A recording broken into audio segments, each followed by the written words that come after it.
morning and welcome to Smell the Coffee on this beautiful Tuesday morning. You're joined by Diana Master and my gorgeous sister from another mister, Glenora Shipura. How are you doing, baby girl? I'm very good, but I'm clearly not glowing as some people. Some people have a new hairstyle. You can see they're well rested.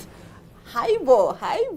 I'm happy for you, Chomi. Oh, Hole, so nice, guys. That's all I can say. That's all I'm finna say. She's just glowing, guys. New hairstyle, who dis? New hair, who dis? Yeah. But I actually like the black on you, I have to say. I hate it though. You've been doing a lot of black. You did black last time. Now you're doing another black. I don't know how I feel about black. I liked when it was loose, but being braided with black hair, You're not so sure about it. I only have one more black hairstyle in me for the year. And then you go back, yeah. And then that's it. But then, it's only, that one is for September.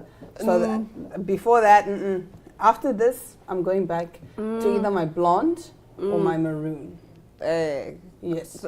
The nice thing about Diana, when it comes to her hair, she will experiment. I will experiment. Now you... While I was within cuddles, you were asking me, "Oh, Chomi, who does your hair? Why is your hair not done?" So I realized. Sorry, viewers. I realized that it will take about a day to do what I wanted to do. What did you want to do? Maybe 4 hours, because it's a long braids, like really long. I want them really long, but unless they are gonna have like maybe 2 people or 3 people. Chomi, I told you the problem with Glenora, guys, is Glenora doesn't listen. Glenora... I know, you told me that I need to, but it will still be like about 4 hours. So I was just like, I don't have that time right now. I should just make the weekend, like a Saturday morning or a Sunday morning, go sit there and just sit through it. Because the problem is, if you do it on a weekend, then you are definitely going to sit, because everybody does their hair on Saturday or Sunday. So if you go during the week, quick fast and it's out of the way. Quick fast. Because now you have like 4 people braiding you at the same time. Oh, because now in the weekend they'll be busy. Oh, because everybody is okay. I see where you're done. coming from. Because I was just like, okay, this is like a 4 or 5 hour hairstyle. Let me do it in the weekend. No, that's weekend definitely you're gonna sit longer.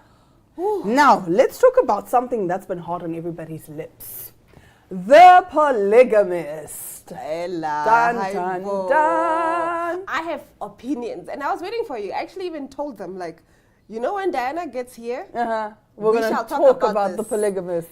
You put me on.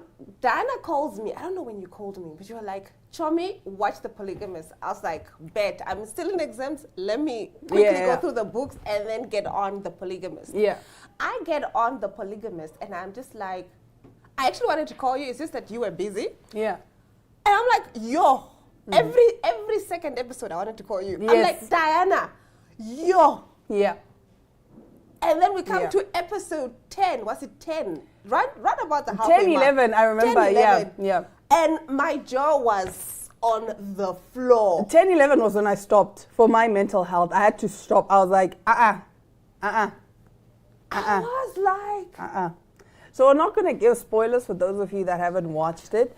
But basically, now people are attacking Sdumo Mchali, the actor, by saying, oh, I don't even understand why they're fighting for him. He's ugly and what. I don't understand where that is coming from, because Sdumo has been a crush from when he was younger. Yeah, I know. He's been in the industry for quite some time. He's been in the industry for quite some time. I didn't know that Gugu Gumede, who plays Joyce, is only 34 years old. Yeah, I found out recently as well. She posted on her social media. Yeah. And she was talking about, I don't know, what was it? It was weight loss. Yeah. And how she now gets roles that are suited for her age, because before she'd get roles that were much older. Much older. Yeah, but she did look, I thought, but like I get what you're saying, like she's now kind of acting closer to her age range. Closer to her age range. Yes. Yeah, so basically, one thing I can say about The Polygamist is the acting, oh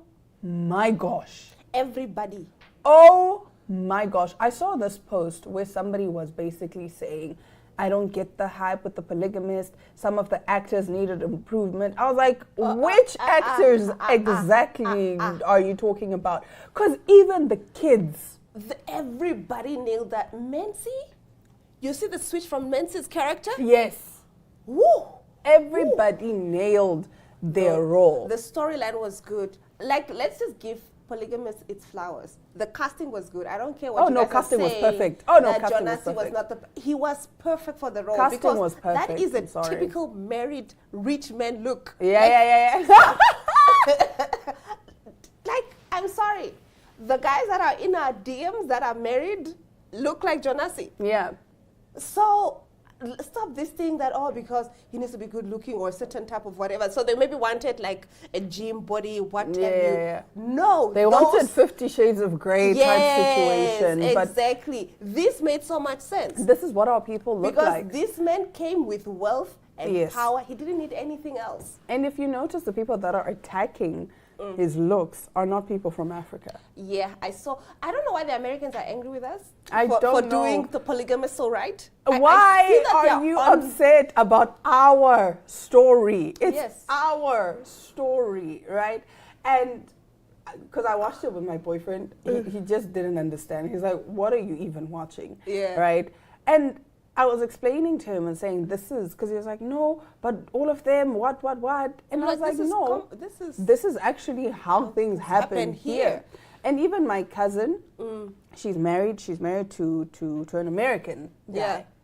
And he also didn't understand because he was just like, no, this seems like fiction. And There's no way. This is not fiction. This is real life. This is real life. I remember you and I once we're talking how this story, by the way, The Polygamous, is written by Sunyati. Yeah, she's Zimbabwean. Yeah. And you talked to me how there's things like the big house and the small house. Yes. In Zim. Yeah. So where the man has his main house, is married to the wife, she's the public wife. Yes. She's the one that everybody knows. And then there's a small house.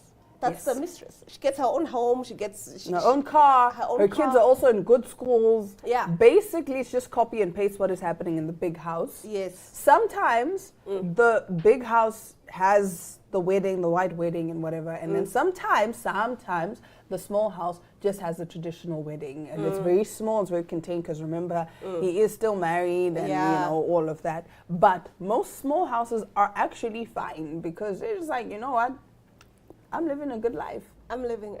But then my problem with that is there's always going to be someone, because people like that will never be satisfied with just one person. At some point, they're going to try and find someone else. It's always going to be a thing.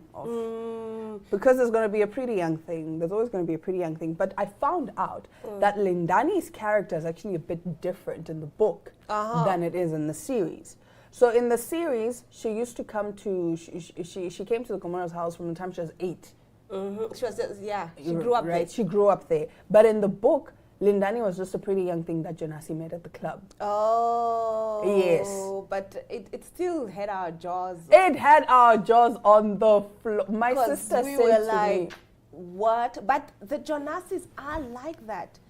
I'm sorry, like this story resonated so much because everybody was like, oh, that was my ex-boyfriend. Oh, that was my dad. Oh. You get what I'm saying? That was my uncle. That's the comments. If you just go through the social media comments, people are like saying it was triggering. Too close to home, because I am UAC's child. Do you get what I'm saying? Oh, but Sarah, guys. Oh, I wanted to cry. I cried actually for Sarah. I cried so much for Sarah. At first, I didn't understand until I really tried to look at things from her perspective, because it's like your dad is parading all these other kids around and you are just his dirty little secret.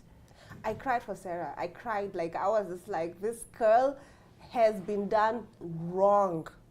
The only thing that kept me going, she did not need to carry that big of a secret. No. The only thing that kept me going was knowing that he dies in the end. That was the only thing that kept me going, because I'm like, he's going to die. He's going to die. We just don't know how. He's going to die. We just don't know how. But can we appreciate Joyce's monologues? The first one that really got me was when she said, don't forget that I made you. I'm like, oh! And she's whispering. She's not even shouting. She's like, I made you. I'm like, oh! And then the second one was, I think, Oh, when she went to the funeral. Oh. When she went to Essie's funeral. And she went and grabbed, and she said, she was like, I must share him even in death. I remember when she was crying. I had to share him when he was alive. I must still share him in death. No. She went and got the body. We need to give her flowers. Everyone, even the only thing that was terrible about the polygamist was Matipa's wigs. That's it. That's the negative thing. Everybody's angry about Matipa's wigs, guys. I'm actually angry with Matipa, to be fair.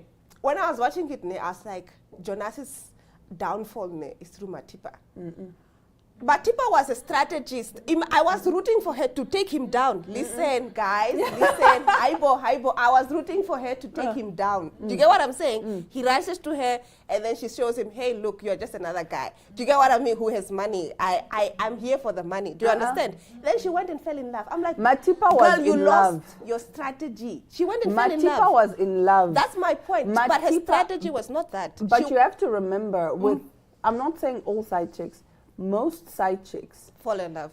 Eventually fall in love. Not even, maybe even if it's not falling in love, it's a thing of you see the life and you're like, this wouldn't be so bad. She was because a strategist. Even thinking about, I don't think Matipa, like initially she went in with a strategy. Yes. She got the promotion and then homegirl, what happened? Eventually she's like, oh my goodness, I fell in love. And my thing was just, why are y'all having kids with this man? Yes. For what? Yes. Why are y'all having kids with this man? You know, is it Mupe, the daughter? Pume, yes.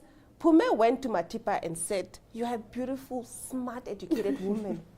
What are you doing here? What are you doing here? And I was also screaming at my TV, girl. Why are you You were the one who went there with a strategy. You went there, I'm going to get that promotion. I'm going to get that corner office. I'm going to slip my... I'm not condoning that she's... Jonasi, the way she did to... Yes. To Jonasi's brother. That's what I thought, yes. Magesh. I thought that's what she's going to do. That's what I'm saying. I'm disappointed in Matipa because I was just like, this girl is going to show him flames. No. Matipa fell in love. It turns out the AMA 2000 did the job. Do you know, my sister said to me, if we finish the show, because she was like, no, because Matipa and I share a name. Yeah. Matipa is my namesake. And I was just like, why does Matipa have to have my name? But anyway, my sister said, Diana, you are more like Lindani. Yeah. And I was like, what? That time I was still in like episode 11 and 12. And I was like, nah, I don't see it. She's like, finish it. And you'll know. And then so when I called her and I said, do you really think I'm this cruel? And she said, cruel? No. Petty? Yes. You are petty to that extent. No, Lindani did the things, guys. That shower scene. It turns out the AMA 2000 is the one that showed him flames. I thought Matipa was going to be our, you know what I mean? Homegirl just fell in love. I just like, Matipa is a typical small house. And I can see now from Sunyati's perspective, saying she's Zimbabwean. Yes. Matipa has the mentality of a small house. So you fall in love, then you want to become the big house. That's technically not necessarily wanting to be a big house, but then eventually, even when she accepted the fact that she's now the second/third wife, it's that whole thing of, to her, it was still like, but you need to come sleep here. I understand that Joyce is always going to be there, but please come. You claim to be in love with me. Okay. I'm different. And it's really just a girl who's in love. That's yes. And I've seen this perspective a lot where people think that they are the exception. They're the different case. You know very well that this person is sleeping around, but to you, you're like, I'm different. It's because he hasn't experienced me. Once he experiences me, trust. And then he'll show you, no, chummy. Yes. You're not special. There's nobody's above Nobody's the program. safe. Nobody's above the program. When you get a Jonasi, run away. Stay away from married men. Period. There's an American, it's a lot of American creators are coming online talking about the polygamist. There is one that I want us to take a look at. She just watched it recently and she was just like, yeah, she has a whole breakdown on YouTube, but this one take, I think I agree with her. Let's take a look quickly. I don't even know what I just watched, honestly. You know what I'm going to say? I did do a full breakdown on my YouTube channel, but right now I'm just going to say that Essie was the real villain. She could have stopped all of this 20 years ago. Okay, lots of people got to go. Where? Y'all know where they got to go. If you watch this show, I want you to tell me how you felt about it in the comments. Now, there's spoilers on my YouTube channel. But baby, whoo, that was a tough watch. Essie being the problem. You know, I actually believe that Essie is the one that gave all of them the STD. What? The big G came from home. I thought it was the Ama 2000. I thought it was the Ama 2000. I don't think it came from the Ama 2000. I'm pretty sure it came from Essie because Essie is a township queen and she was literally with every young boy there, every Ben 10 that she could get her hands on. Essie is where the big G came from.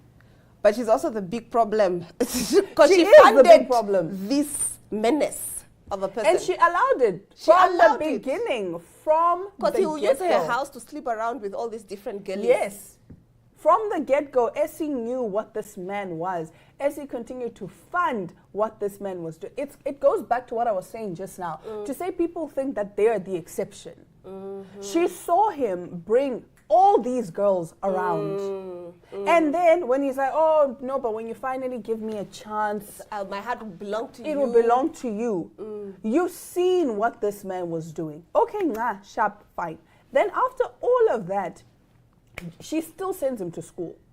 Still, she sends him to school. Still, he messes up and he goes and he marries Joyce. And he comes back and says, actually, I have a better idea. Why don't you pretend to be my brother's wife? Excuse me, what? Essie, she's right.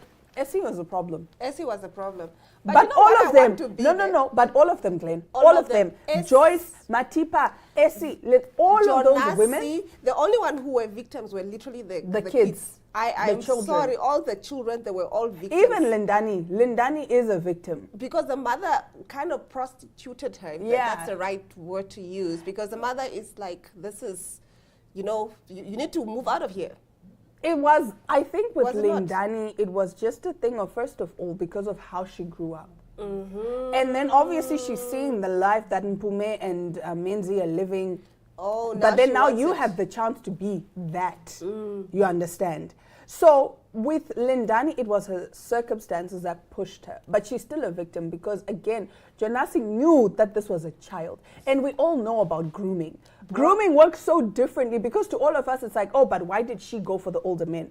But it's different.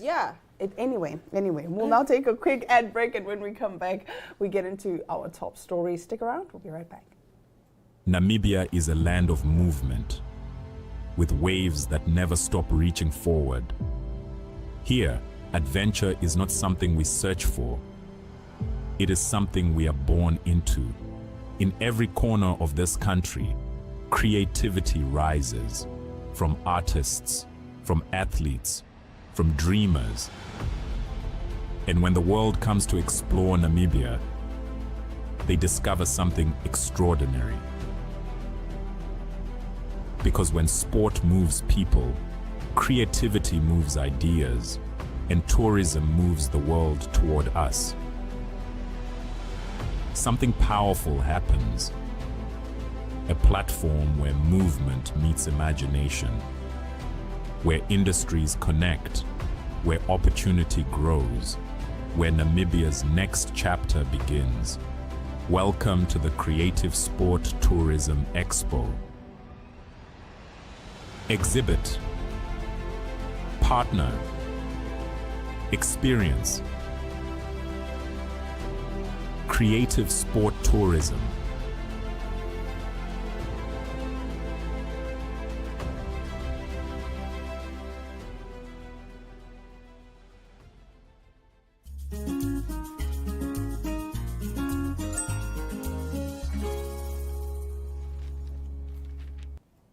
Now, this story was all the rage last week, and you will understand why in a little bit.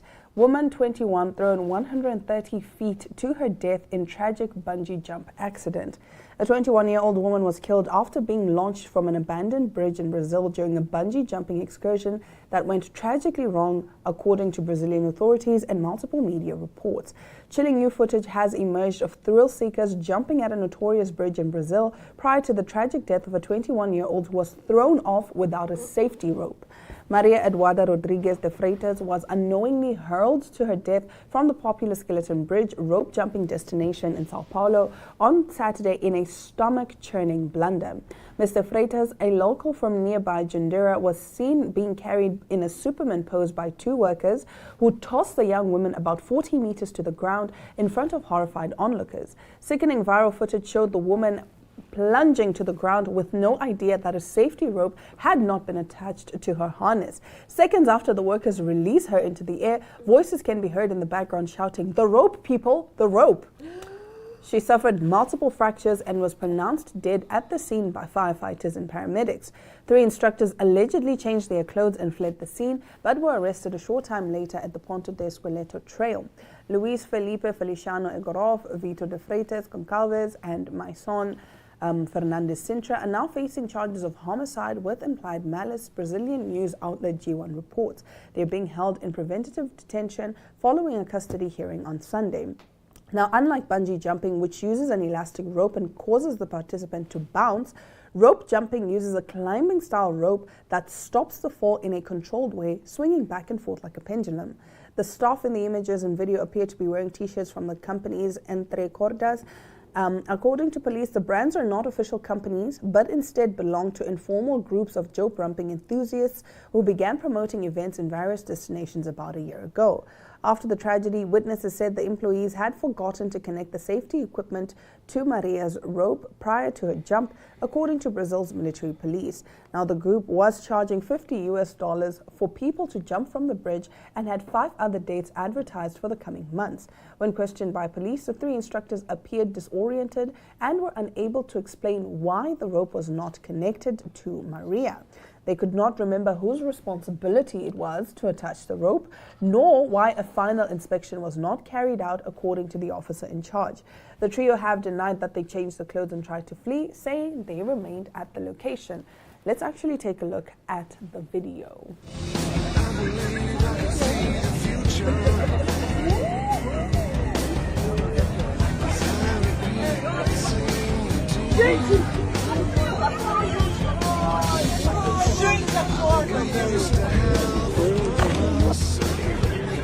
Ai, meu Deus do céu!